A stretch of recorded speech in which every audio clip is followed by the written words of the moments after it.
La lumière gris-bleu du matin filtrait à travers les rideaux en dentelle du salon de Miss Marple, aussi douce que la vapeur qui s'élevait de sa tasse de thé fraîchement versée. Le monde extérieur semblait enveloppé d'une douce paix, à l'exception du brouillard automnal qui s'insinuait dans les ruelles, comme une créature vivante, blanchissant les haies et engloutissant le monde au-delà du portail du cimetière. Mademoiselle Marple avait toujours pensé que le brouillard avait le don de donner aux choses parfaitement ordinaires un aspect inhabituel.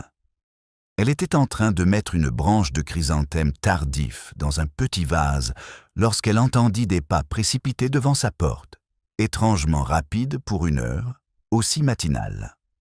Intriguée, elle jeta un coup d'œil dehors. Là, courant presque vers la route principale, se trouvait une jeune fille vêtue d'un cardigan bleu pâle, les cheveux flottant derrière elle en rubans désordonnés. Elle ne jeta qu'un seul regard en arrière, le visage à moitié perdu dans la brume, mais ses yeux étaient écarquillés de peur. Avant que mademoiselle Marple n'ait pu ouvrir la porte, la jeune fille disparut dans le blanc épais, comme si le brouillard l'avait engloutie tout entière. C'était l'image même du calme du village, brisée en un souffle. Mademoiselle Marple resta immobile, une main posée légèrement sur la poignée de la porte, ses pensées s'enchaînant tranquillement. Une jeune fille qui court, effrayée, à l'aube.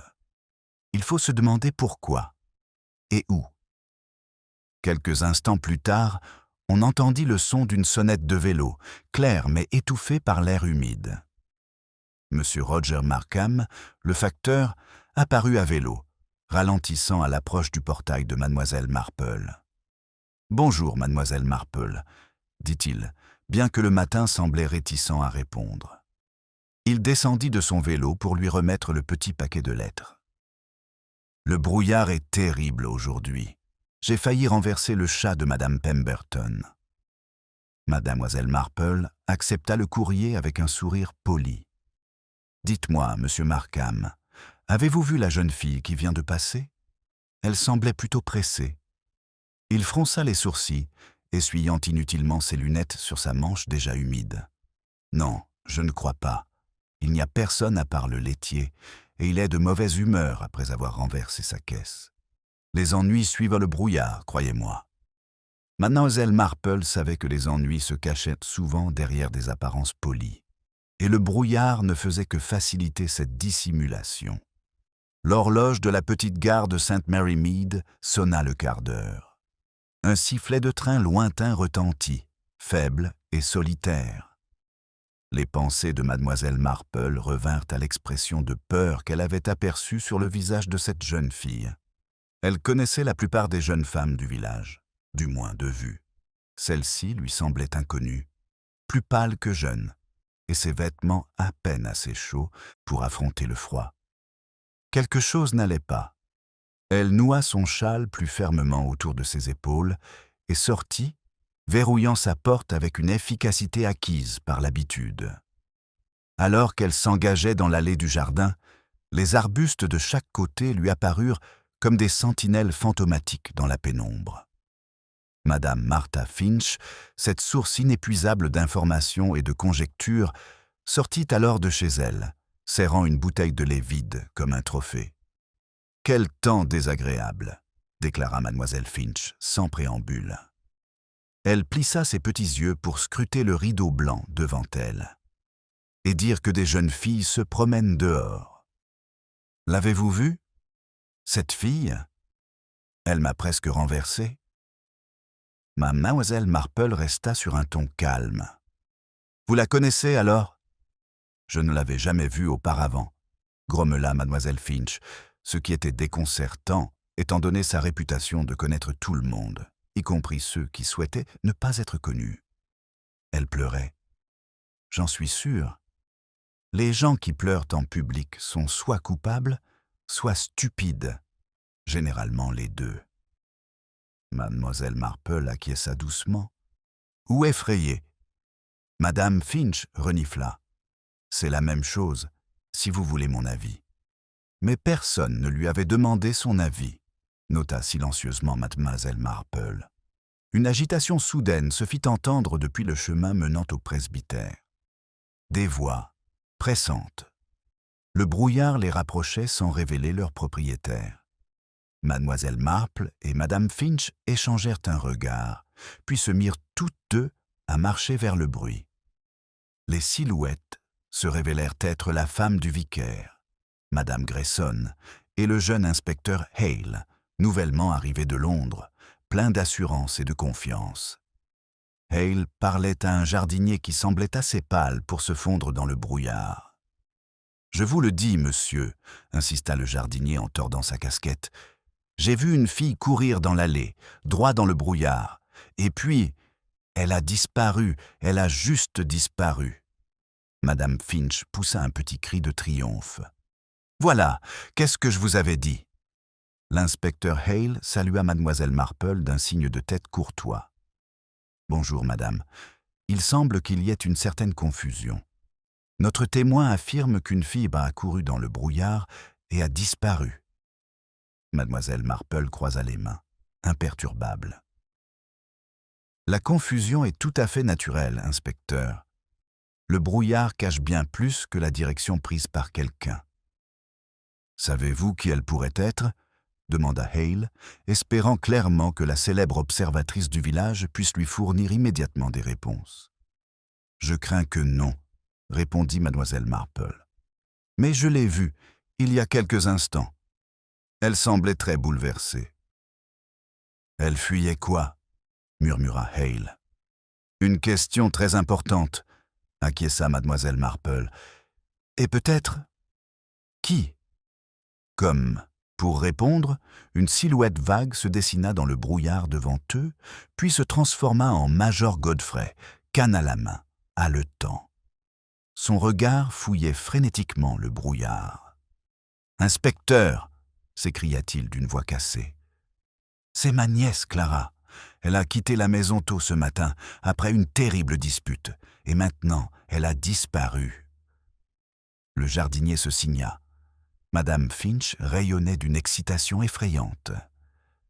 Mademoiselle Marple, cependant, sentit sa poitrine se serrer. Une jeune fille qui s'enfuit dans le brouillard, c'était déjà inquiétant, mais une jeune fille qui s'enfuit de chez elle, par peur, et qui a maintenant complètement disparu. Le brouillard, songea-t-elle, avait le don de faire disparaître les gens, et parfois, de ne révéler la vérité que bien plus tard, une fois le mal fait. La question de l'inspecteur Hale flottait toujours dans l'air comme le brouillard lui-même, tandis que le major Godfrey tentait de retrouver son souffle, s'appuyant plus lourdement que d'habitude sur sa canne. Mademoiselle Marple l'observait avec une attention silencieuse. Les disputes laissaient souvent des traces plus profondes que les blessures visibles. « Votre nièce » dit doucement Hale. « Quel âge a-t-elle » « 19 ans, » répondit le major, le mot tremblant sur ses lèvres. « Elle séjourne chez moi pendant que ses parents sont à l'étranger. C'est une fille sensible qui s'énerve facilement. Sa main se crispa autour de la canne, les jointures blanchissant. Nous avons eu une discussion stupide. » Madame Finch se pencha avec une impatience déplacée. « Et de quoi peut-on bien se disputer à une heure pareille ?»« Des affaires personnelles, » rétorqua sèchement le major Godfrey, avant de retrouver immédiatement son apparence de bienséance. « Des affaires familiales. » Mademoiselle Marple remarqua que sa voix tremblait encore. La culpabilité, pensa-t-elle, pouvait faire bégayer tout autant que la peur. L'inspecteur Hale s'éclaircit la gorge. « Nous allons organiser une recherche en bonne et due forme. Le brouillard complique les choses, mais nous allons continuer. » Il se tourna vers le jardinier. « Allez chercher le policier et tous les volontaires du village. » Le jardinier s'éloigna précipitamment, ses bottes éclaboussant les flaques d'eau. Le regard de Mademoiselle Marple s'attarda sur le chemin où Clara avait disparu. Le brouillard y tourbillonnait sans cesse, presque délibérément. « Comment était habillée la jeune fille ?» demanda Mademoiselle Marple à voix basse. Le major Godfrey cligna des yeux. « Un cardigan bleu, je crois, et des chaussures de marche confortables. Mais pourquoi les porter à l'aube? Ça, personne ne le sait. Une idée traversa l'esprit de mademoiselle Marple. Des chaussures choisies pour s'enfuir, pas pour faire des courses. Madame Grayson se tordait les mains. Oh mon Dieu, oh mon Dieu, pauvre enfant, elle doit être terrifiée, toute seule, là-bas. Mademoiselle Marple observa sa voisine d'un regard doux. La femme du vicaire était sincère, certes, mais son inquiétude cachait autre chose, comme une reconnaissance tacite. Mademoiselle Marple mit cette pensée de côté. Les observations passaient avant tout. Les conclusions pouvaient attendre. Pendant ce temps, Madame Finch élaborait déjà des théories avec une assurance dangereuse. Probablement une dispute entre amoureux. Ça finit toujours en catastrophe, si vous voulez mon avis. Personne n'a, dit l'inspecteur Hale d'un ton sec, sa patience déjà à bout. Mademoiselle Marple s'autorisa un léger sourire. Les inspecteurs de la ville sous-estimaient souvent l'escalade des petites rumeurs dans les petits villages. Elles fleurissaient comme des mauvaises herbes, rapides, persistantes et presque impossibles à éradiquer une fois enracinées. « Major, continua Hale, Clara a-t-elle laissé quelque chose derrière elle? Une note? » « Non. » Son regard se baissa. Pas de mots. Mademoiselle Marple remarqua la légère hésitation. Pas de mots. Mais peut-être autre chose. Quelque chose qu'il souhaitait vivement garder secret. Le brouillard s'épaississait autour d'eux, étouffant à la fois la distance et les sons. Un corbeau croassa au-dessus de leur tête, de manière inattendue et dissonante, puis se tut. Cela attira l'attention de mademoiselle Marple sur une silhouette qui s'approchait depuis le green. Des chaussures à semelles dures résonnaient faiblement, des pas contrôlés. Madame Lydia Markham, la femme du facteur Rouget, impeccablement habillée même dans le brouillard, les lèvres pincées avec détermination. « Oh, Major Godfrey !» s'exclama-t-elle. « J'ai entendu dire que votre nièce avait disparu. C'est terrible. Mais je l'ai vue il n'y a pas longtemps, et elle était assez bouleversée. » Le Major Godfrey leva brusquement les yeux. « Vous lui avez parlé ? » ?»« Non, non. Elle était devant la cabine téléphonique, en train de pleurer. J'ai pensé qu'il valait mieux la laisser tranquille. » Lydia baissa la voix. Il ne faut pas s'immiscer dans le chagrin d'autrui. Mademoiselle Marple remarqua l'air moralisateur avec lequel elle prononça ces mots. Il ne faut pas s'immiscer, à moins que l'histoire ne s'avère irrésistiblement utile plus tard. L'inspecteur Hale saisit ce détail important. A-t-elle utilisé le téléphone? Oh, oui, répondit Lydia avec fermeté. Elle est entrée un instant, puis elle est sortie précipitamment. Elle frissonna de manière plus théâtrale que ne l'exigeait le froid. Elle m'a presque percuté. Un appel téléphonique. Quelqu'un en qui elle avait confiance. Ou qu'elle craignait. Miss Marple serra les doigts autour de sa canne. Avez-vous entendu une partie de sa conversation par hasard? Lydia hésita. Juste la fin. Elle a dit « Il ne sait pas. Il ne doit pas savoir. » Puis elle a raccroché et s'est enfuie. Madame Finch gloussa comme une poule triomphante. « Vous voyez, c'est clairement une dispute amoureuse. » L'inspecteur l'ignora. Il plissa légèrement les yeux en regardant le major Godfrey. « Savez-vous à qui elle pouvait parler? »« Absolument pas, » répondit le major, trop rapidement. Mademoiselle Marple tourna son regard vers le jardin du presbytère. La rosée scintillait sur les haies, sauf le long d'une parcelle où les feuilles étaient ébouriffées, récemment balayées. Un mince fil de laine bleue était accroché à une ronce d'un bleu pâle. Clara était passée par là. Elle tendit la main et retira délicatement le fil. Ces détails fragiles révélaient souvent des tromperies plus solides. Le major Godfrey le fixait comme s'il s'agissait d'une accusation. Hale le remarqua également. « Nous devrons chercher au-delà de la route. » dit-il d'une voix plus basse, empreinte de détermination. « Dans les bois, peut-être. » Madame Finch se signa à nouveau, plus pour le spectacle que parfois. « Ces bois sont des endroits sombres, très sombres. » Mademoiselle Marple ne dit rien. Son regard suivit la direction de la laine, vers le vieux sentier de chêne menant à la carrière abandonnée. Un endroit rarement fréquenté, et toujours avec une certaine appréhension. Le brouillard y régnait en maître. Elle le sentit soudain. Cette disparition n'était pas le fruit d'un moment d'impulsion. C'était l'aboutissement de quelque chose qui couvait depuis longtemps, quelque chose de secret. Et quelqu'un, quelque part dans ce village, savait exactement ce que Clara Godfrey fuyait. L'inspecteur Hale fit signe aux autres de le suivre, sa silhouette engloutie presque instantanément par le tourbillon blanc. Mademoiselle Marple marchait d'un pas mesuré, sa canne tapotant légèrement le sol humide. Madame Finch se dépêchait également, poussée moins par l'inquiétude que par la curiosité aiguë. Le major traînait derrière, les épaules voûtées, comme si le brouillard était un poids qui l'écrasait. Le chemin menant à l'ancienne carrière bifurquait juste après le jardin du presbytère, là où le mince fil de laine bleue s'était accroché. Mademoiselle Marple s'arrêta, effleurant une nouvelle fois les ronces du bout des doigts. Le brouillard s'accumulait sur les feuilles, comme des gouttes de rosée d'angoisse. Madame Grayson la rattrapa, la voix étouffée. « Pauvre enfant, » murmura-t-elle, « Clara a toujours été si fragile. » « Vous la connaissiez bien ?» demanda mademoiselle Marple. « Assez bien. Elle venait parfois prendre le thé chez nous le dimanche, une fille adorable, mais terriblement nerveuse. » Madame Grayson hésita. « Et le major Godfrey?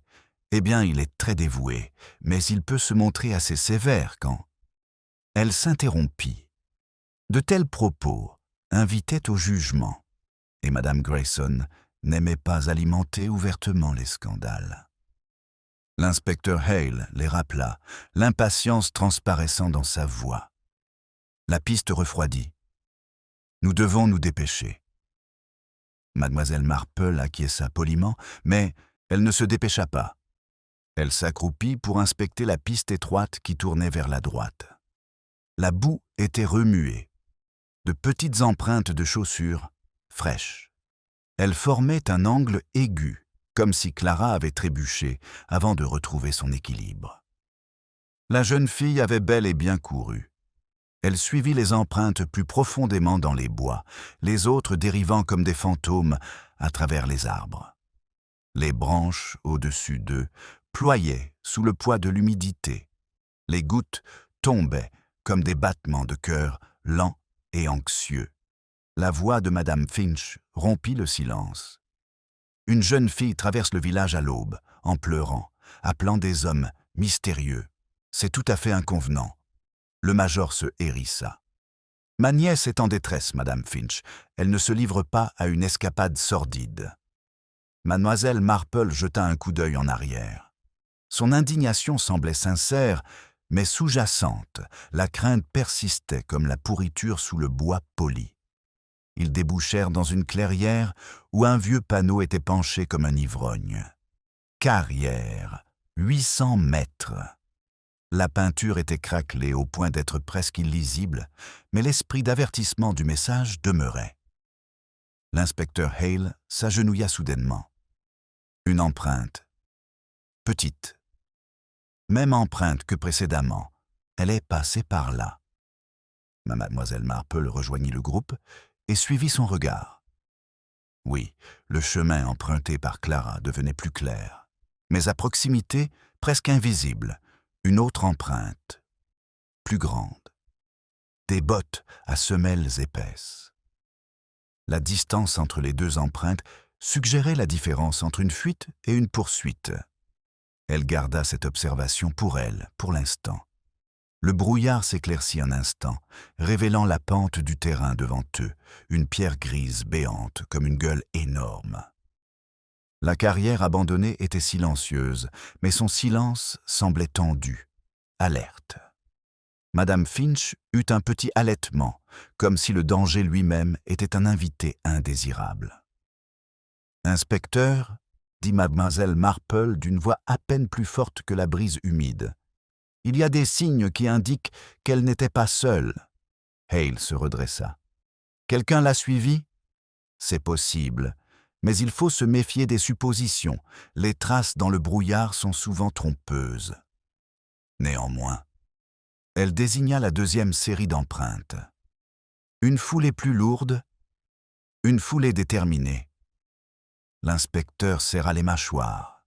« Nous allons fouiller le chemin inférieur. » Avec précaution. Alors qu'ils commencèrent la descente, mademoiselle Marple remarqua que le major Godfrey vacillait, agrippant sa canne, tandis que son souffle se coupait. Pendant un instant, la peur marqua ses traits d'une vulnérabilité évidente. Il surprit son regard et se redressa immédiatement, le visage se durcissant pour afficher une maîtrise totale. « Je suis tout à fait capable, mademoiselle Marple. »« Bien sûr, » dit-elle gentiment. Mais son masque tomba trop facilement. En contrebas, le sol de la carrière était recouvert d'un épais brouillard. Des flaques d'eau noire brillaient, ne reflétant rien. Les pierres, toutes anguleuses et brisées, semblaient bouger sous les yeux. Puis un cri retentit. Un son court et étranglé qui résonna 2 fois entre les murs de pierre avant d'être englouti par le silence. Hale posa la main sur son revolver. « Restez en arrière, » ordonna-t-il, bien que Madame Finch ait déjà fait un pas en avant, alarmée. Le cœur de mademoiselle Marple se serra dans sa poitrine. Un seul cri pouvait signifier beaucoup de choses, la peur, la douleur ou la découverte. Des bruits de pas résonnèrent sur la roche. La silhouette de l'inspecteur se déplaça dans la brume à la recherche de quelque chose. « Là !» hurla Madame Finch en pointant du doigt d'une main tremblante. Dans un creux peu profond, entre les pierres, gisait une jeune fille, reconnaissable à son cardigan bleu pâle. Ses cheveux étaient éparpillés sur le sol comme des ombres renversées. Clara, immobile. Madame Grayson porta une main à sa bouche. Le major Godfrey trébucha, laissant échapper un son étouffé, mi-soulagé, mi-terrifié. « Ne la bougez pas !» avertit Hale en s'agenouillant pour l'examiner. Il vérifia sa respiration, puis expira calmement. « Elle est vivante. Son pouls est faible. » Le soulagement se répandit, mais Miss Marple plissa les yeux. Le poignet gauche de Clara portait une trace de saleté étrange, comme si quelqu'un l'avait tenue. Fort. Un bruissement soudain, rapide et paniqué, retentit depuis les rochers au-dessus d'eux. Hale se retourna pour regarder, mais la silhouette disparut dans le brouillard avant qu'il ne puisse la distinguer.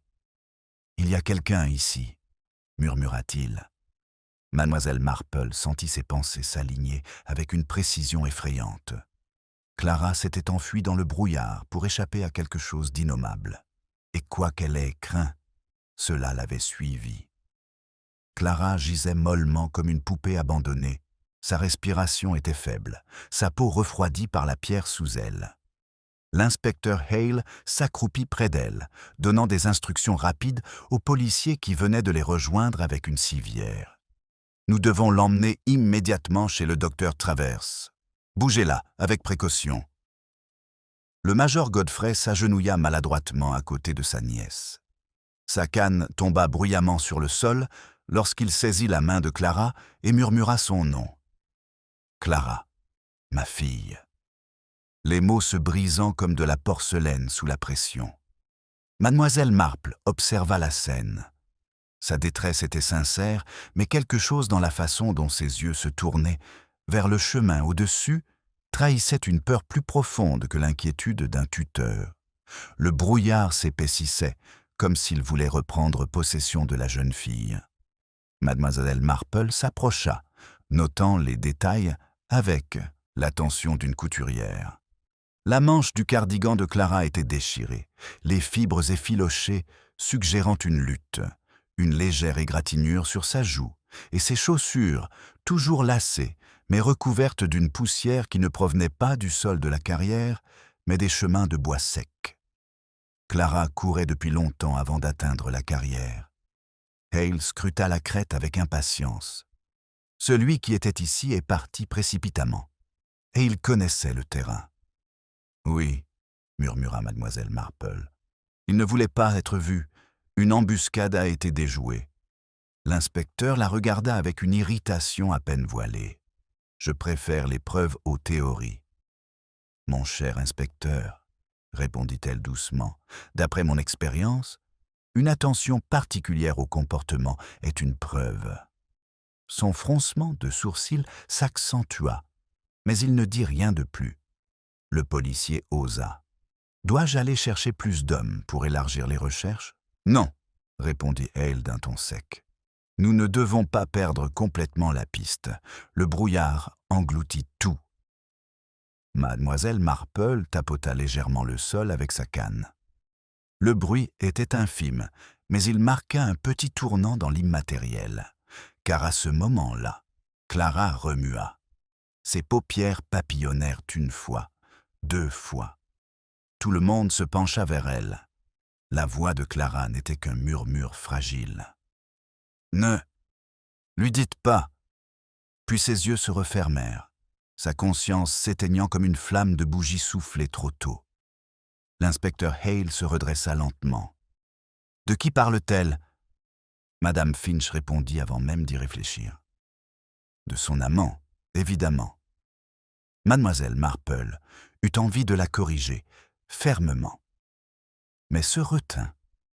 Les propos enthousiastes et absurdes de Madame Finch avaient leur utilité. Les suppositions stupides amenaient souvent les autres à révéler ce qu'ils souhaitaient cacher. Le visage du major Godfrey se raidit. Elle délire. C'est une enfant sensible. Son imagination fait allusion à quelque chose d'important, termina mademoiselle Marple doucement. Il évita son regard. Le groupe commença l'ascension prudente, Clara portée entre le policier et un volontaire. Madame Grayson murmurait des prières effrayées. Madame Finch répétait silencieusement un nouveau scandale. Le major Godfrey suivait de près, la tête baissée, mais le regard toujours tourné vers les côtés. Mademoiselle Marple marchait en dernier, à petits pas, mais d'un pas assuré. À mi-chemin, sa canne heurta une pierre qui se détacha. S'agenouillant, elle la souleva et aperçut un morceau de papier froissé, très petit, déchiré délibérément. Elle le glissa dans son gant sans attirer l'attention. Les preuves voyageaient souvent mieux en secret. Au sommet du chemin, le brouillard s'était suffisamment dissipé pour que les toits de St. Mary Mead apparaissent comme des yeux vigilants. Clara fut conduite en toute hâte vers la maison du médecin. Le major Godfrey suivait d'un pas raide, la mâchoire serrée, les épaules carrées, comme s'il se préparait au combat. Madame Finch s'attarda, désespérée de trouver un auditoire. « Croyez-moi, mademoiselle Marple, les jeunes femmes d'aujourd'hui s'attirent toutes sortes d'ennuis. Elles lisent trop de romans d'amour. Voilà le problème. Ça leur remplit la tête de bêtises. » « C'est possible, » répondit mademoiselle Marple d'un ton doux. « Mais les troubles du cœur humain sont le plus souvent semés par d'autres. Vous ne trouvez pas ?» Madame Finch renifla, perplexe, et se dépêcha de rejoindre les autres. Mademoiselle Marple se retrouva seule au bord du chemin de la carrière. Le brouillard pulsait comme un souvenir qui refusait de s'estomper. Elle ouvrit discrètement son gant.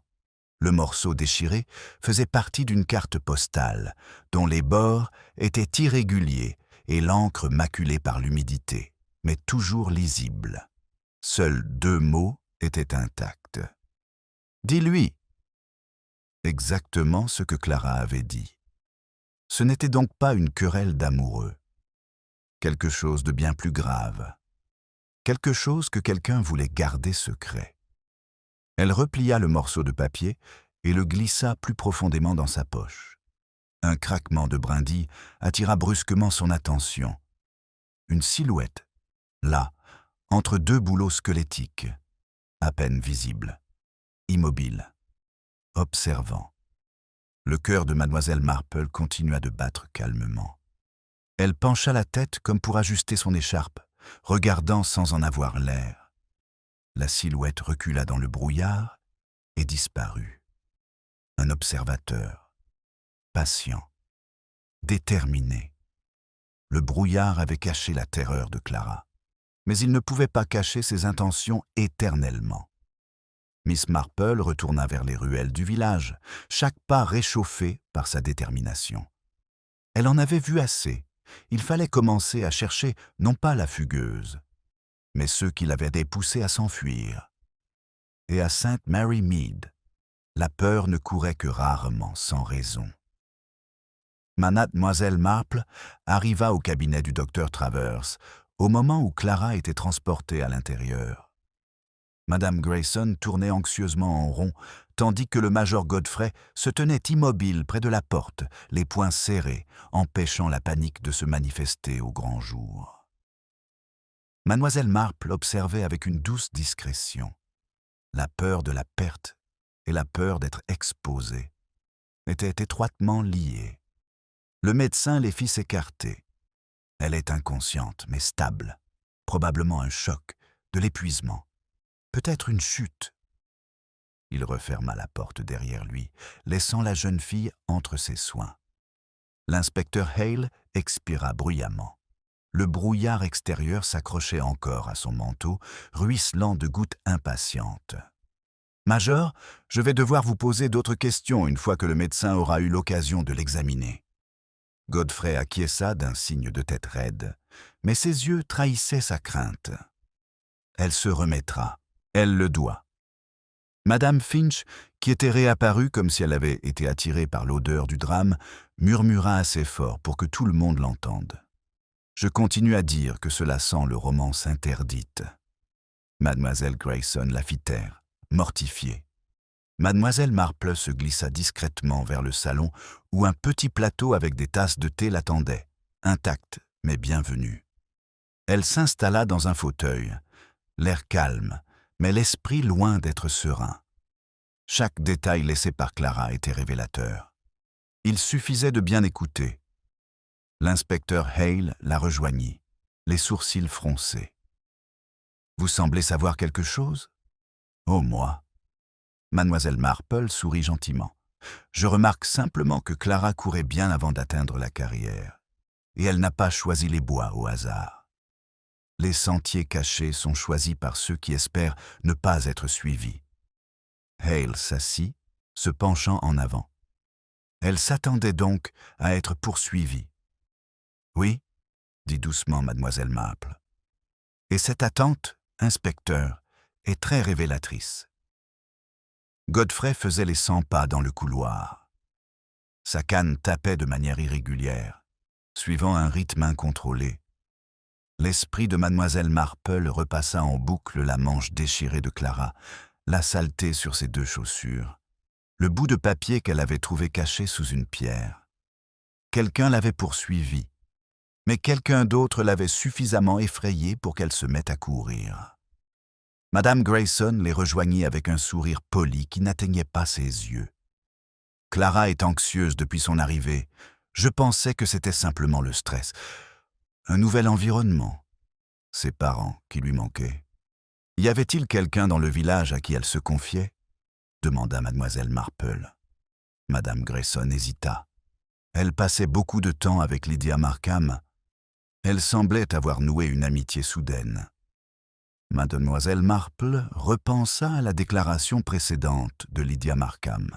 Elle avait trouvé Clara en pleurs dans la cabine téléphonique, avait écouté juste assez longtemps pour entendre quelque chose qui l'arrangeait. Et elle avait dit que Clara était partie précipitamment. Les gens qui écoutent trop brièvement, écoutent souvent trop attentivement. La femme du vicaire baissa la voix jusqu'à murmurer anxieusement. « Pensez-vous que quelqu'un ici lui voulait du mal ?» Miss Marple lui tapota gentiment la main. « La plupart du mal vient de ceux qui croient se protéger eux-mêmes. » Hale jeta un coup d'œil par la fenêtre, où le brouillard persistait comme une conscience. Nous devons retracer cet appel téléphonique. Cela pourrait nous mener à la personne dont Clara avait peur. Tout à fait, acquiesça mademoiselle Marple. Je pense que cela nous mènera plus près que vous ne le pensez. Madame Finch fit soudainement irruption à nouveau, apparemment incapable de supporter de ne pas être la voix la plus forte dans une pièce. Je viens de parler à M. Pritchard à l'épicerie. Il m'a dit avoir entendu le major se disputer hier au sujet de cette fille avec un tempérament des plus furieux. L'expression triomphante sur son visage était presque indécente. Hale lança un regard à Godfrey. Est-ce vrai? Le visage de Godfrey rougit sous l'effort. C'est une affaire privée. Clara est impulsive. Je voulais simplement l'empêcher de répéter les erreurs du passé. Quel genre d'erreur? Insista Hale. Je ne discuterai pas des affaires de ma nièce dans les ragots publics, grogna le major. Sa canne racla le sol alors qu'il se détournait brusquement. Hale se leva. Alors discutez-en avec moi, dans le bureau. Maintenant. Le major se raidit, mais obtempéra. La porte se referma derrière eux. Madame Finch, privée de proie, s'éloigna à la recherche d'une nouvelle rumeur. Mademoiselle Marple laissa échapper un soupir discret. La peur de Clara ne venait pas d'une romance imprudente, pas avec ce « ne lui dis pas » murmuré d'une voix grave, et certainement pas avec une fille qui connaissait le village depuis à peine 15 jours. Non, c'était le genre de peur qui accompagnait les secrets, le genre de peur qui venait de la honte imposée par quelqu'un de puissant ou de désespéré. La porte du cabinet s'entr'ouvrit. Le docteur Travers apparut. Elle dort profondément maintenant. Quand elle se réveillera, je lui demanderai ce qui l'a tant effrayée. Son ton s'adoucit. C'est une bonne enfant. Elle ne devrait avoir peur de rien à 19 ans. Le regard de mademoiselle Marple se posa sur le morceau de carte postale déchiré dans son gant. Le fragment d'un message que quelqu'un avait essayé de détruire à tout prix. Dis-lui. Un ordre. Ou une menace. Ses pensées se cristallisèrent en une seule idée claire. Quelqu'un avait plus à perdre que Clara, et lorsque la vérité menaçait d'éclater, ils la poursuivirent dans le brouillard. Mademoiselle Marple resta assise un instant de plus, les doigts légèrement recourbés autour de la tasse de thé, dont la chaleur apaisait le frisson qui l'avait suivi depuis la carrière. Dehors, le brouillard s'accrochait obstinément aux ruelles du village, comme s'il refusait de lâcher prise sur les secrets du matin. À l'intérieur, des voix murmuraient dans le bureau. L'inspecteur Hale interrogeait le major Godfrey, mais les murs en bois ne laissaient échapper que des fragments étouffés. Elle se leva doucement et se dirigea vers le couloir. Madame Grayson était assise près de l'escalier, tordant son mouchoir. Madame Finch avait disparu, probablement pour répandre la nouvelle comme du pollen flottant déjà dans St. Mary Mead. Mademoiselle Marple sortit, attachant son châle pour se protéger de l'humidité. La ruelle menant au village semblait étrangement vide. Les gens marchaient en silence, à peine visibles à travers le brouillard. Bien que la situation de Clara n'ait fait que frôler les heures matinales, la tension dans le village était palpable, vive et intense. Une telle tension naissait rarement d'une seule crise. Non, elle se développait sur un sol fertile. Mademoiselle Marple se dirigea vers la cabine téléphonique près de la place, celle dont Lydia Markham avait parlé. La peinture rouge brillait sous l'humidité, reflétant faiblement la lumière tamisée. Elle ouvrit la porte et entra. L'air sentait légèrement le papier humide et le métal des pièces de monnaie.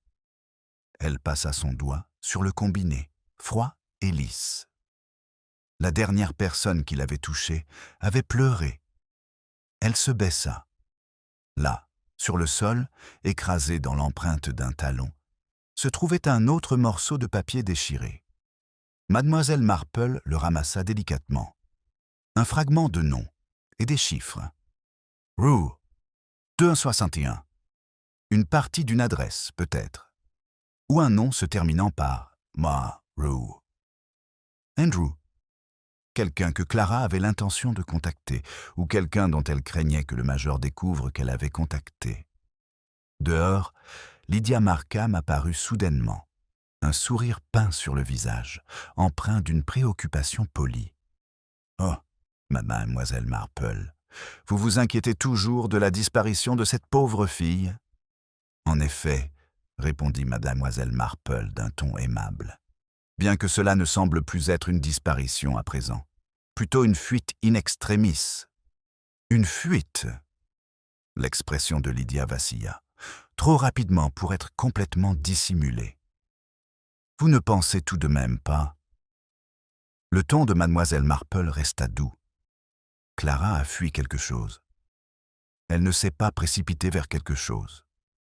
Lydia serra son sac à main plus fort. « Je l'ai trouvée en train de pleurer, c'est tout. Les filles pleurent. » Elle eut un rire forcé. Parfois sans aucune raison. « Oh, il y a toujours une raison, » répondit mademoiselle Marple, avec une douce certitude dans la voix, même si la fille ne peut pas encore l'exprimer à haute voix. Le sourire de Lydia s'estompa. « Je dois rentrer chez moi. Roger va vouloir déjeuner. » Elle s'éloigna précipitamment. Mademoiselle Marple la regarda s'éloigner. Lydia Markham adorait les informations. Les collecter, les garder précieusement, les utiliser. Et pourtant, elle avait laissé Clara seule dans cette boîte à pleurer, ou à parler de choses que Lydia ne devait pas entendre. Le brouillard se dissipa et Roger Markham arriva sur son vélo postal, les freins grinçant légèrement. Il descendit de son vélo en lançant un salut joyeux. « Bonjour, mademoiselle Marple. J'ai entendu dire que l'inspecteur surveillait tout le monde de près. Il semblerait une situation troublante pour une jeune femme. » Le visage de Roger s'adoucit. « C'est dommage. Elle est venue à la poste hier pour demander si elle avait reçu du courrier. Elle a semblé très déçue quand je lui ai répondu que non. » Il se pencha vers elle. Elle avait l'air effrayée aussi. Elle regardait autour d'elle comme si elle craignait chaque passant. A-t-elle mentionné de qui elle attendait la lettre? Non, elle a juste dit « Elle doit arriver bientôt ». Il frotta ses lunettes. Pauvre fille. « En effet, » répondit mademoiselle Marple en hochant la tête d'un air pensif. « Merci, monsieur Markham, vous m'avez été d'une grande aide. » Roger s'éloigna, la sonnette de son vélo tintant faiblement dans la brume. Mademoiselle Marple glissa le deuxième bout de papier dans son gant, à côté du premier. Un message caché, détruit dans la précipitation. Quelqu'un avait déchiré cette carte postale en morceaux, et quelqu'un avait poursuivi Clara dans le brouillard pour empêcher que son contenu ne soit connu. Elle se retourna et suivit le chemin menant au presbytère. Une équipe de recherche était en train de se former. Des jeunes hommes avec des lanternes. Madame Finch donnant des instructions que personne ne lui avait demandées, et l'agent Simmons essayant de maintenir l'ordre. Sur la pelouse du presbytère se tenait l'inspecteur Hale, le manteau ouvert, les cheveux humides, la frustration accentuant sa posture. Il leva les yeux lorsque mademoiselle Marple s'approcha. « J'ai parlé au major », dit Hale d'un ton sombre. Il affirme que Clara a récemment reçu une lettre qui l'a beaucoup bouleversée. Mais elle a disparu avant qu'il ait pu la voir. « Disparu », répéta doucement mademoiselle Marple. « Comme c'est gênant. » Hale plissa les yeux. Il insiste sur le fait que cela avait un rapport avec sa vie avant son arrivée à St. Mary Mead. Mais il ne donne pas plus de détails. « Les secrets trop bien gardés, » murmura-t-elle, « peuvent devenir des armes. » Il soupira. Madame Markham prétend avoir entendu Clara dire « Il ne doit pas savoir ». Le major Godfrey prétend que Clara était bouleversée par son avenir. Madame Finch prétend tout et n'importe quoi. « Oui », dit calmement mademoiselle Marple. Mais une seule personne a essayé de faire taire la jeune fille. Hale la regarda d'un air perçant. « Et qui est-ce » Mademoiselle Marple ne répondit pas immédiatement. Elle observa plutôt les personnes présentes sur la pelouse, leurs visages marqués par l'inquiétude ou aiguisés par la curiosité. La nature humaine, à nu. Elle finit par répondre d'une voix douce mais inébranlable. Quelqu'un qui croit que la connaissance est dangereuse, que ce message, inachevé, non prononcé, est une menace. Hale fronça les sourcils. Toujours aussi énigmatique. Pas du tout, inspecteur. Clara craignait lui. Quelqu'un de son entourage immédiat. Quelqu'un d'assez puissant pour lui faire peur et la pousser à fuir. Et vous pensez que ce « lui » est le major Godfrey ? Demanda Hale. Mademoiselle Marple secoua doucement la tête. Non, Clara s'est enfuie de la maison du major. Une pause. Mais elle a fui quelqu'un d'autre. Hale cligna des yeux. Un autre homme ? Oui, répondit simplement mademoiselle Marple. Quelqu'un qui l'a suivi sans être vu et qui a disparu, avant que nous puissions apercevoir son visage. Elle tapota le sol une fois avec sa canne, d'un geste léger mais résolu. Croyez-moi, inspecteur, Clara a réveillé le serpent caché sous le calme de ce village. Il absorba cette information avec un nouveau malaise. Que proposez-vous ?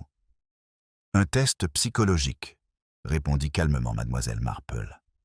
Quelque chose de subtil, quelque chose qui poussera le coupable à révéler ce qu'il craint avoir été découvert. Un piège ? Une vérité, corrigea-t-elle doucement. Placée là où la conscience ne peut s'empêcher de trébucher. Son regard se posa à nouveau sur le brouillard, toujours dans l'attente, toujours à l'affût. Car celui qui a poursuivi Clara, dit-elle, la poursuivra à nouveau. La fin de l'après-midi n'apporta pas de soleil, seulement une dissipation agitée du brouillard qui révéla plus d'ombre que de clarté. Le village verdoyant, habituellement animé par des courses joyeuses et des bavardages dans les jardins, ressemblait désormais à une scène attendant son prochain signal sinistre. Mademoiselle Marple et l'inspecteur Hale marchaient côte à côte vers la résidence Markham. Hale, bien que sceptique en apparence, apprenait lentement à suivre l'intuition de mademoiselle Marple. « Vous pensez que madame Markham en sait plus qu'elle ne nous a dit ?» dit-il. « Je pense, » répondit mademoiselle Marple, « qu'elle sait ce qu'elle ne devrait pas savoir et qu'elle craint ce qu'elle a déjà dit. » Ils frappèrent à la porte. Lydia Markham les accueillit avec un sourire crispé, lissant nerveusement sa jupe de ses mains. « Inspecteur, » souffla-t-elle, « j'espère que vous avez de bonnes nouvelles. »« Pas encore, » répondit Hale. « Nous aimerions vous poser quelques questions supplémentaires au sujet de votre rencontre avec Clara. » Les lèvres de Lydia se pincèrent. « Je vous ai tout dit. » Mademoiselle Marple intervint avec douceur et chaleur. « Chère madame Markham, on ne dit jamais tout d'un coup. Vous avez mentionné que Clara avait dit que quelqu'un ne devait pas savoir. Étaient-ce ces mots exacts ? » Une grimace rapide et défensive traversa le visage de Lydia. Elle a dit « Il ne doit pas savoir. » J'ai supposé… Enfin… Sa certitude s'évapora dans le silence. Mademoiselle Marple se pencha légèrement en avant. « Qui est ce « il », Lydia ?» La femme perdit son sang-froid. « Je ne sais pas. Je vous jure que je ne sais pas. » Avant qu'elle n'ait pu en dire davantage, Roger Markham fit irruption dans l'embrasure de la porte, les joues rouges à cause de la précipitation. « Inspecteur, venez vite, il y a des nouvelles du cabinet. » Elle lança un regard perçant à mademoiselle Marple, puis suivit Roger dans le crépuscule naissant. Ils redescendirent précipitamment la ruelle. Les villageois s'arrêtèrent sur le pas de leur porte, sentant le vent de peur qui soufflait. Les pas de mademoiselle Marple, bien que plus lents, restaient assurés. Elle avait senti le changement dans l'air avant même que Roger n'annonce la nouvelle. Quelque chose n'allait pas. Lorsqu'ils arrivèrent au cabinet du docteur Travers, la porte était entr'ouverte et la lumière se déversait nerveusement sur le perron. La femme du vicaire se tenait près de l'entrée. « Oh, inspecteur !» haleta-t-elle. « C'est terrible, tout simplement terrible. Clara a disparu. Hale écarquilla les yeux. Disparu? Comment cela a-t-il pu arriver? Le docteur Travers apparut, pâle et les lèvres pincées. Je l'ai laissée seule quelques minutes pour aller chercher un sédatif. Quand je suis revenu, elle n'était plus dans son lit. La fenêtre était ouverte. Mademoiselle Marple le dépassa et entra dans la petite pièce. La couverture était rejetée sur le côté. Une chaise était légèrement de travers, signe d'une fuite précipitée. Mais pas de confusion. Le loquet de la fenêtre était ouvert. Dehors, les parterres de fleurs étaient humides et portèrent des empreintes de pas fraîches. Mais mademoiselle Marple ne regarda pas le sol. Elle regarda la table de chevet. Un seul objet y était resté. Un ruban bleu fané. Celui de Clara, mais placé là, délibérément. Un signe. Elle ne s'est pas enfuie aveuglément cette fois-ci, murmura mademoiselle Marple. Elle a laissé une trace. Hale s'agenouilla pour examiner les empreintes de pas. 2 séries à nouveau. Une légère, une lourde. Elle n'était pas seule, dit-il d'un ton grave. Mademoiselle Marple acquiesça. Quelqu'un est revenu ou n'est jamais parti. Madame Finch apparut soudain, derrière eux, essoufflée d'avoir couru. Je viens de voir le major Godfrey courir dans l'allée en appelant Clara. Il semblait hors de lui. Mademoiselle Marple demanda « Dans quelle direction ?»« Vers l'ancienne route du moulin », déclara Madame Finch d'un ton important. Il boitait terriblement. Je ne sais pas comment il a fait. Hale se redressa. Il a dû voir Clara partir. Peut-être, dit mademoiselle Marple doucement. Ou peut-être que le major poursuit le mauvais fantôme. Elle ramassa le ruban bleu, délicat, tremblant dans sa main comme le dernier espoir de Clara. Le motif était devenu plus net. Laine bleue, cardigan bleu, ruban bleu. Clara laissait derrière elle des traces de sa détresse comme des miettes de pain. La peur pouvait être une carte très précise. Le docteur Travers se tordait les mains. Que devons-nous faire? Elle est malade, effrayée. L'inspecteur Hale aboya des ordres pour lancer une nouvelle recherche. Les volontaires se dispersèrent comme des oiseaux effrayés. Madame Finch se dépêcha d'aller recueillir d'autres ragots. Le village s'agitait avec urgence, les maisons crépusculaires fixant le silence avec une terreur muette.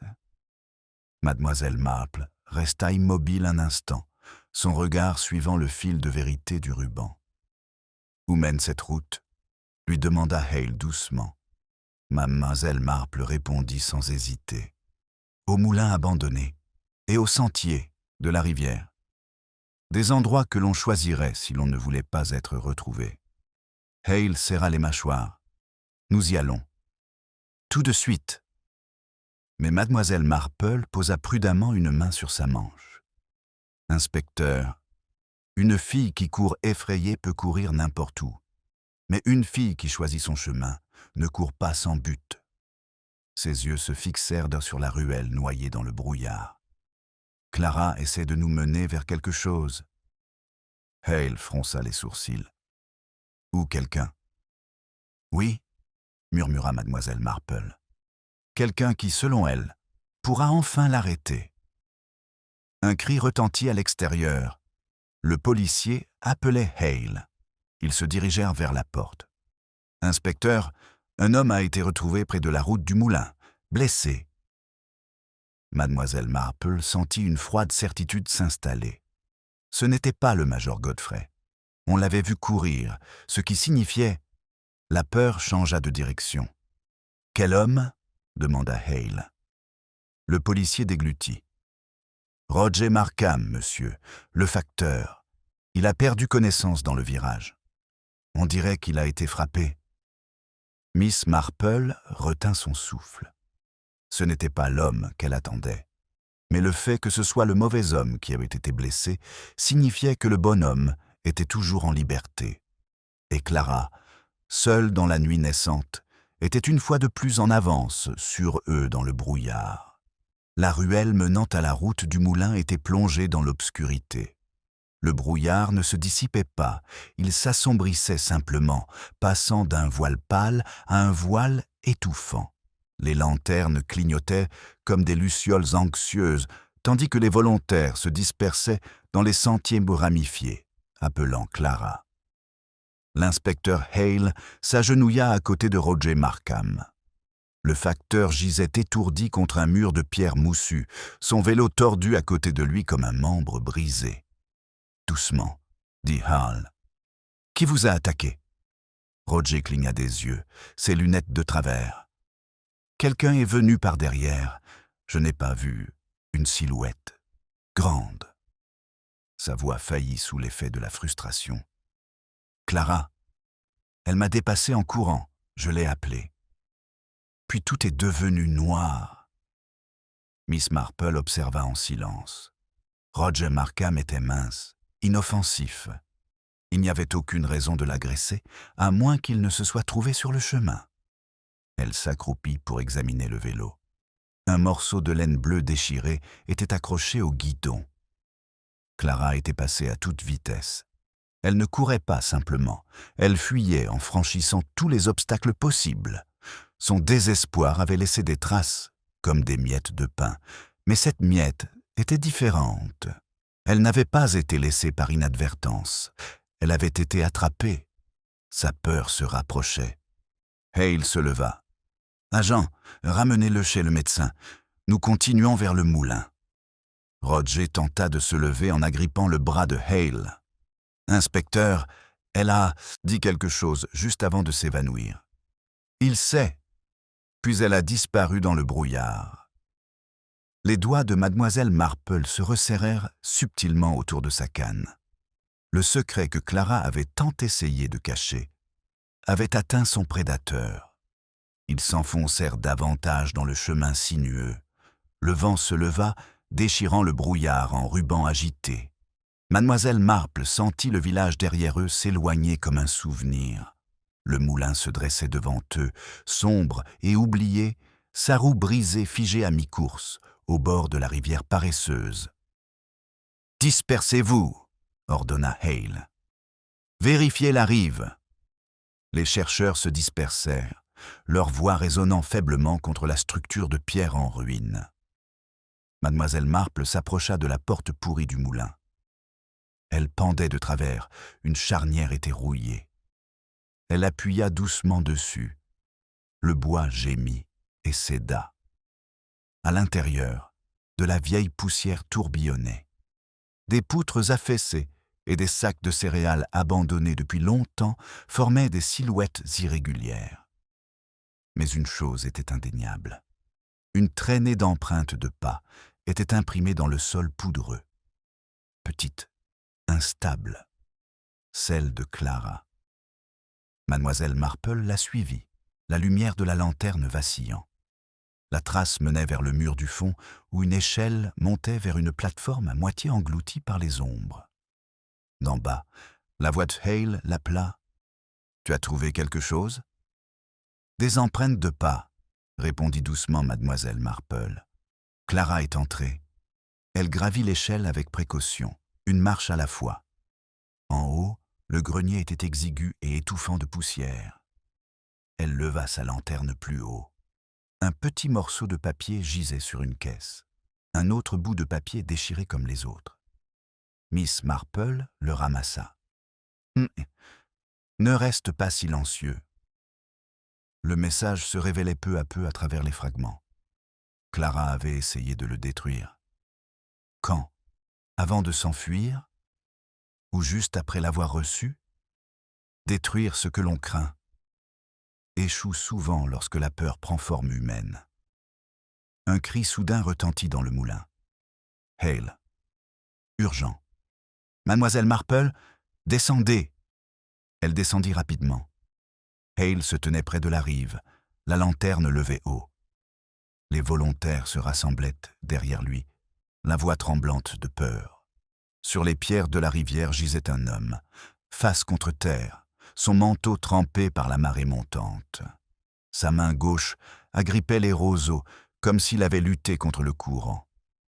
Hale le retourna doucement. Les yeux écarquillés du major Godfrey fixaient le ciel, sans ciller. Sa canne gisait à quelques mètres de là, cassée en deux. Une ecchymose assombrissait sa tempe. Le cri de Madame Finch, quelque part derrière eux, déchira la nuit. « Mort », dit Hale, la voix empreinte d'horreur et d'incrédulité. « Il est mort !» Mademoiselle Marple s'agenouilla, les doigts suspendus au-dessus du poignet du major. Froid, trop froid, aucune lutte, sauf la dernière. Aucune peur, sauf celle qui vous envahit lorsque la surprise devient fatalité.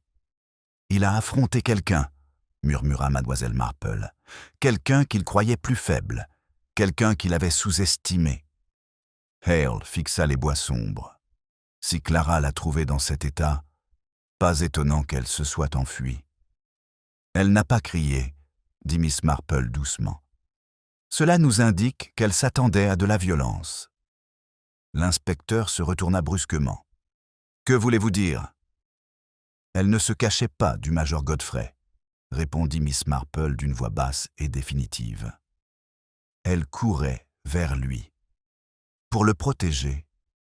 Pour l'avertir, corrigea Mademoiselle Marple. Parce qu'il savait la vérité sur ce qu'elle fuyait, et quelqu'un craignait qu'il ne le révèle. Hale eut le souffle coupé. « Vous pensez que le tueur les a suivis tous les deux jusqu'ici ?»« Oui, » répondit Mademoiselle Marple, « et ce prédateur continue de chasser. Mais en tuant le major Godfrey. » Elle regarda vers la porte du moulin. Il leur a acheté un silence précieux. Un volontaire cria soudainement depuis l'autre côté du moulin. « Inspecteur, une femme, sur le sentier !» Hale et Mademoiselle Marple se précipitèrent vers l'endroit indiqué. La lumière des lanternes transperçait le brouillard, révélant Clara Godfrey qui titubait le long du sentier longeant la rivière, ses mouvements faibles et délirants, mais déterminés. Son visage était maculé de saleté. Ses lèvres bougeaient dans un murmure frénétique que personne ne pouvait entendre. Hale l'atteignit le premier. « Clara !» Elle leva les yeux, le regard hagard, terrifiée. « Il l'a tué, il l'a tué. S'il vous plaît, vous ne devez pas le laisser. » Son regard se posa soudainement sur l'épaule de Hale, vers quelqu'un dans l'obscurité, vers quelqu'un qu'elle reconnaissait. « Non !» cria Clara, en se retournant brusquement. « Pas lui, il est... » Et soudain, une lanterne vola en éclats, frappée par une pierre lancée avec une précision impitoyable. La lumière s'éteignit. L'obscurité envahit les lieux. Les chercheurs hurlèrent, désorientés. Hale attrapa Clara pour la protéger. Mademoiselle Marple brandit sa lanterne, balayant la lisière des arbres. Mais la nuit avait déjà englouti l'agresseur. Le tueur avait encore frappé. Le silence du brouillard s'intensifia, et la vérité que Clara détenait était désormais plus dangereuse que jamais. Clara ne tenait plus debout. Ses genoux se dérobèrent de sous elle, et l'inspecteur Hale la fit asseoir délicatement sur la berge herbeuse. Elle respirait rapidement et bruyamment, les yeux rivés sur les arbres où l'agresseur avait disparu. « Clara !» insista Hale. « Vous devez nous dire... Qui est-il » Elle secoua violemment la tête. « Je ne peux pas. Il a dit qu'il le ferait. Si jamais je... » Sa voix se brisa en sanglots tremblants. Mademoiselle Marple s'agenouilla, à côté d'elle, les mains douces mais fermes. « Ma chère, personne ici ne vous veut du mal. Vous avez déjà été très courageuse. Nous ne pouvons pas vous aider si vous ne nous aidez pas à comprendre. » Le calme de Mademoiselle Marple apaisa les tremblements de Clara. Elle pressa ses poings contre ses yeux. « Je voulais seulement dire à mon oncle. La vérité, il avait promis de me protéger. » Son regard se posa sur la silhouette lointaine du major Godfrey et une douleur suffocante l'envahit.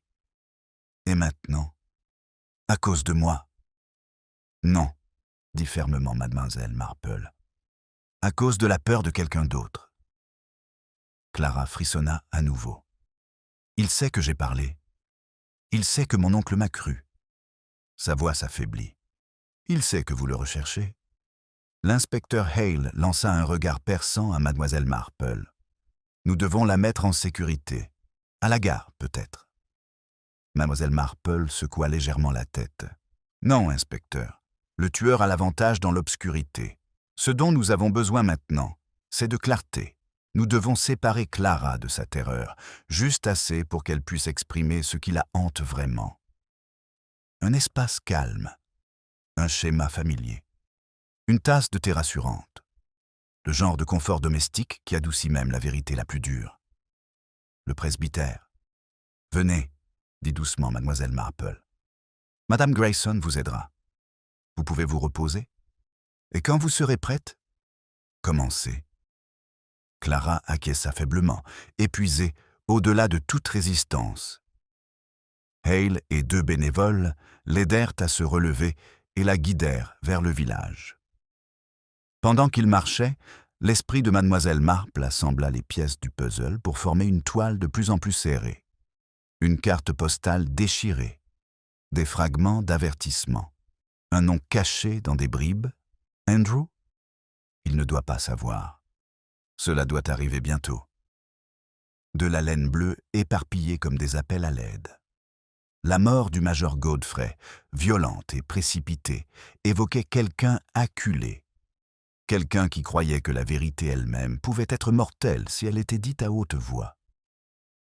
Au presbytère, madame Grayson fit entrer Clara à la hâte et l'assit près du feu. Mademoiselle Marple s'assit tranquillement près de la cheminée. Hale montait la garde près de la porte. Une couverture chaude fut enroulée autour des épaules de Clara. Madame Grayson lui mit une tasse entre les mains tremblantes. La lueur du feu adoucit les contours durs de sa panique. « Vous pouvez parler maintenant », dit doucement mademoiselle Marple. « Il n'y a pas d'urgence. » Clara fixait les flammes. Lentement, tremblante, elle commença. Cela a commencé avant que je vienne ici, à la maison. Mes parents ne savaient ou pas. Personne ne savait. Elle déglutit péniblement. Un homme, un ami de la famille. Sa gorge se serra autour des mots. Mademoiselle Marple ne broncha pas et ne détourna pas le regard. La vérité blessait souvent, en premier ceux qui la portaient. Clara se força à continuer. Il m'a fait du mal et m'a dit que je ne devais jamais en parler. Elle tremblait violemment. Il m'a encore écrit. Il m'a dit qu'il viendrait, qu'il savait où j'étais. L'inspecteur Hale serra les poings. Mademoiselle Marple demanda doucement. « Cet homme, son nom, est-ce qu'il se termine par Rue ?» Clara leva les yeux, étonnée. « Oh, oui, Andrew Welcombe. » Mademoiselle Marple acquiesça. La vérité sortit alors de l'ombre. Andrew Welcombe, charmant, digne de confiance, monstrueux. Clara continua précipitamment, comme si ce nom avait libéré le reste. Mon oncle savait que quelque chose n'allait pas. Il m'a interrogé. Je lui ai tout raconté hier soir. Il a dit qu'il parlerait à la police aujourd'hui. Mais Andrew était déjà là. Il me suivait. Le regard de mademoiselle Marple devint plus froid, plus perçant. C'est lui qui nous surveillait près de la carrière. Clara acquiesça, les larmes aux yeux. Je l'ai appelé ce matin. Je lui ai dit que je ne me tairais plus, que mon oncle savait. Il a dit que si je parlais, il le tuerait. Un sanglot étouffé s'échappa. J'ai couru prévenir mon oncle, mais il était trop tard. Hale parla avec une certitude sinistre. Nous allons l'arrêter. Non. La voix de mademoiselle Marple trancha l'atmosphère comme une lame de glace. Tous les regards se tournèrent vers elle. Hale fronça les sourcils. « Non ?»« Andrew Welcombe est désespéré à présent, » dit mademoiselle Marple. « Les prédateurs acculés sont les plus dangereux. Si nous l'abordons avec violence et fureur, il s'enfuira ou frappera à nouveau. » Clara porta une main à sa bouche, à nouveau terrifiée. Miss Marple resta imperturbable. Nous devons le forcer à se dévoiler, à ses propres conditions. « Que voulez-vous dire » demanda Hale.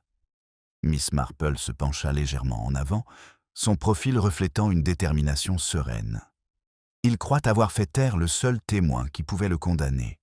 Nous devons le laisser continuer à le croire. » Clara eut le souffle coupé. « Mais il m'a vu. Il sait que je suis en vie. »« Oui, » dit doucement mademoiselle Marple.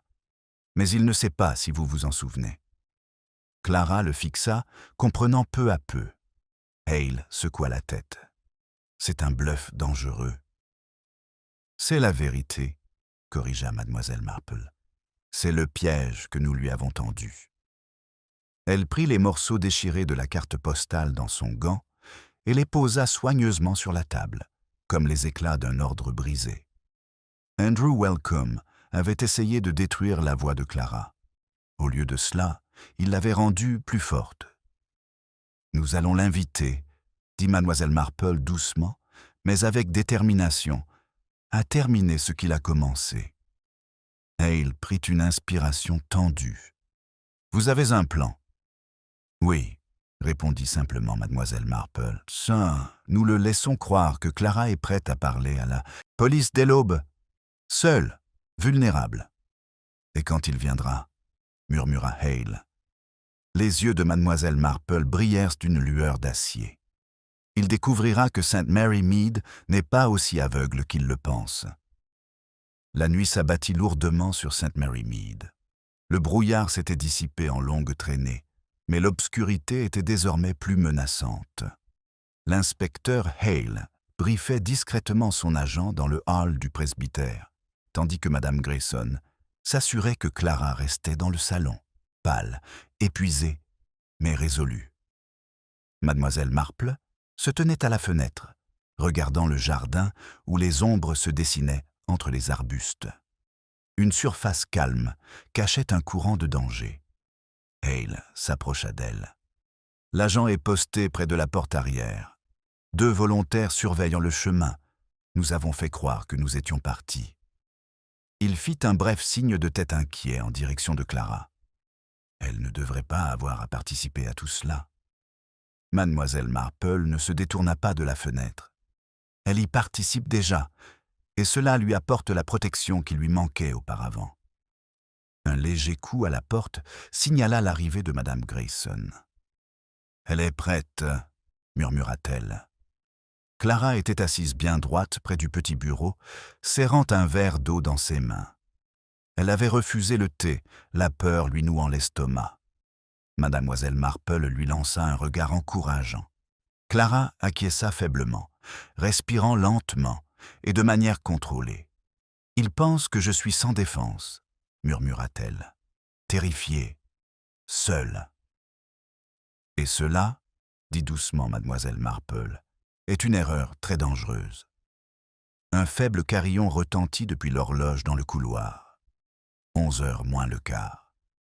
Chaque tic-tac résonnait comme un pas.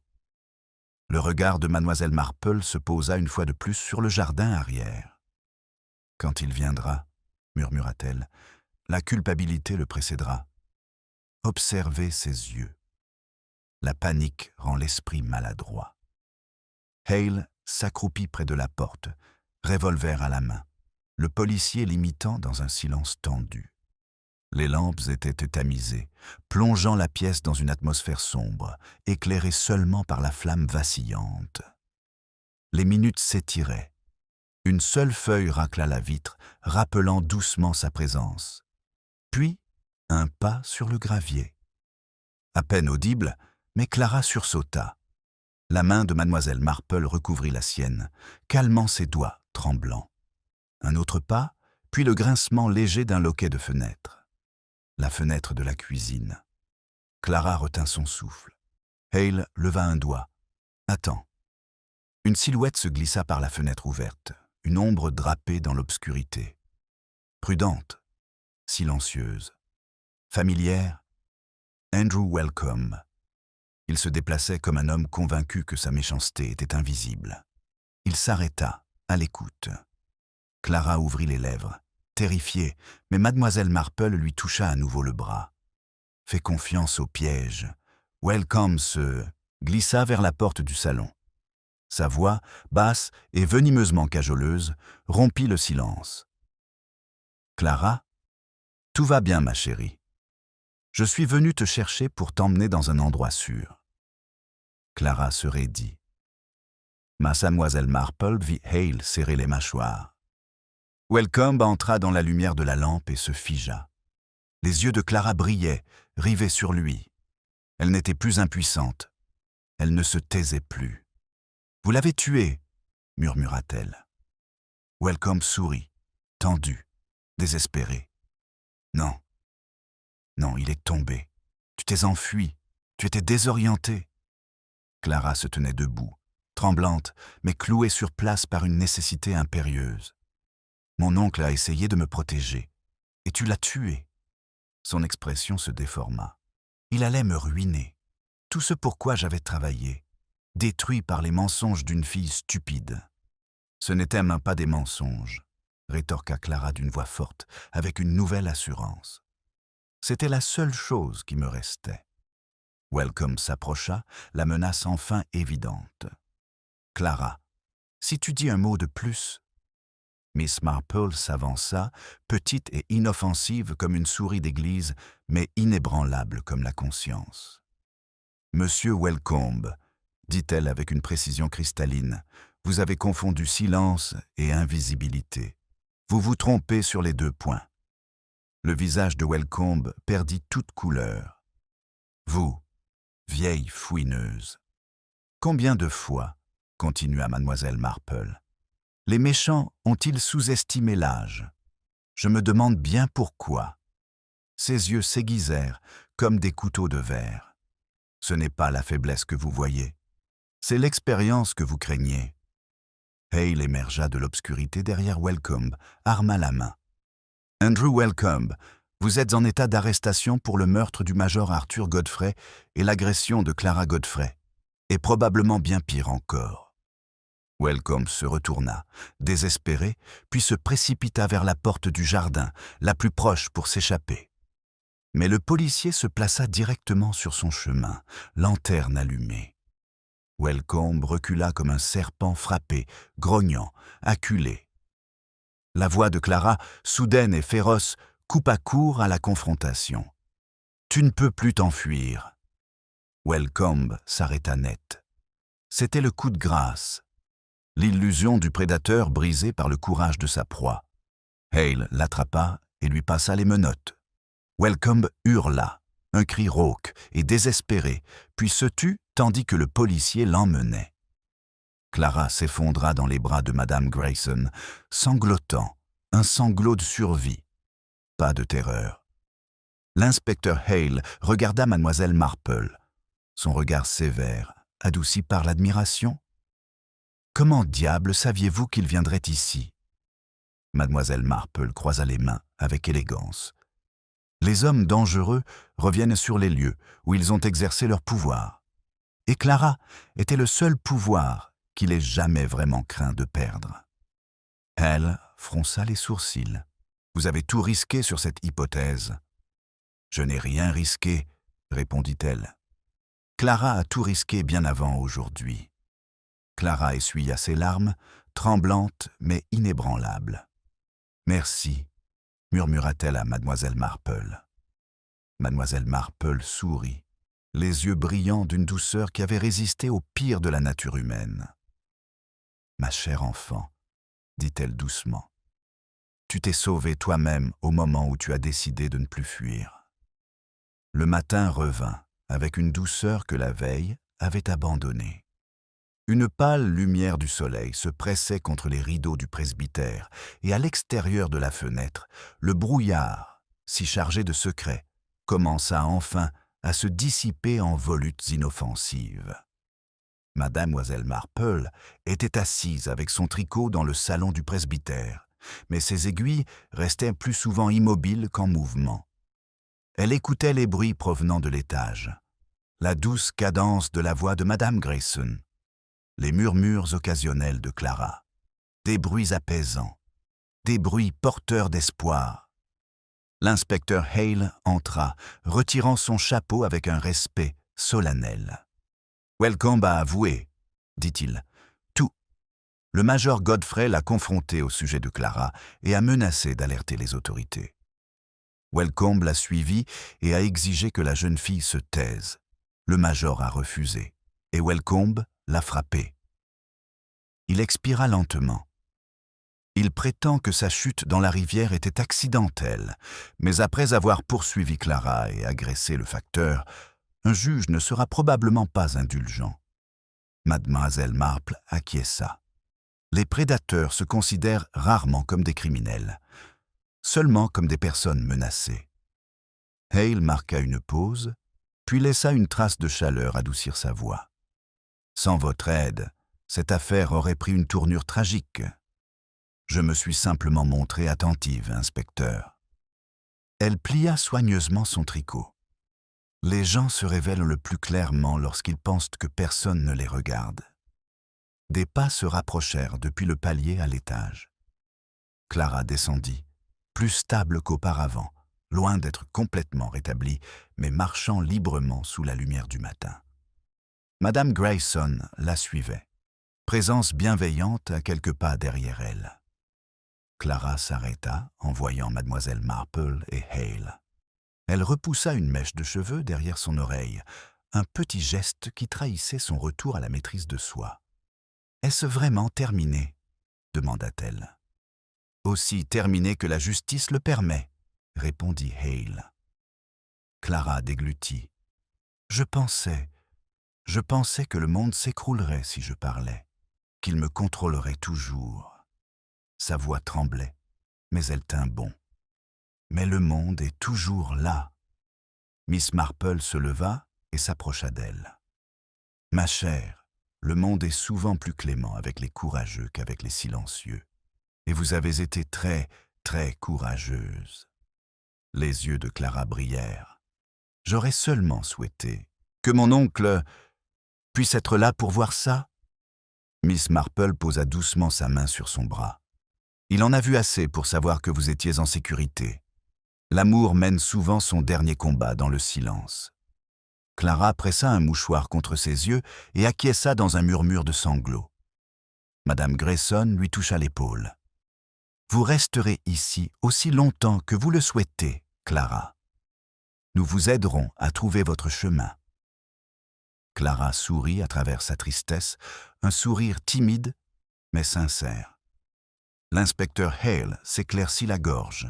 « Je dois m'occuper de la paperasse, mais avant de partir, mademoiselle Marple... » Il hésita, cherchant des mots qui ne lui venaient pas naturellement. « Merci, vous avez sauvé une vie, peut-être même plusieurs. » Elle inclina modestement la tête. « Quand des jeunes se retrouvent dans le brouillard, inspecteur, il vaut toujours la peine de se demander quelle obscurité les poursuit. » Hale lui adressa un signe de tête respectueux et prit congé. La porte du presbytère se referma doucement. Clara s'approcha de la fenêtre et regarda un enfant dans la ruelle courir après un chat en riant. Le calme du village était revenu. Elle ferma les yeux, comme pour absorber cette paix ordinaire comme une bénédiction. Mademoiselle Marple la rejoignit à la fenêtre. « Vous n'êtes plus seule maintenant, » dit-elle, « et vous ne le serez plus jamais. » La respiration de Clara se stabilisa. « Merci, » murmura-t-elle, « de m'avoir sorti du brouillard. » Miss Marple regarda le monde extérieur. Des chemins dégagés, des haies en fleurs, et le soleil levant le dernier brouillard, comme un rideau, après une pièce difficile. « Le brouillard est très efficace pour cacher la vérité, » dit-elle doucement. « Mais l'aube revient toujours pour montrer ce qui était là depuis le début. » Ses aiguilles à tricoter cliquetèrent à nouveau. Une nouvelle rangée commençait. Une nouvelle journée commençait. Sainte Mary Mead expira l'obscurité, et la vie reprit son rythme calme et vigilant.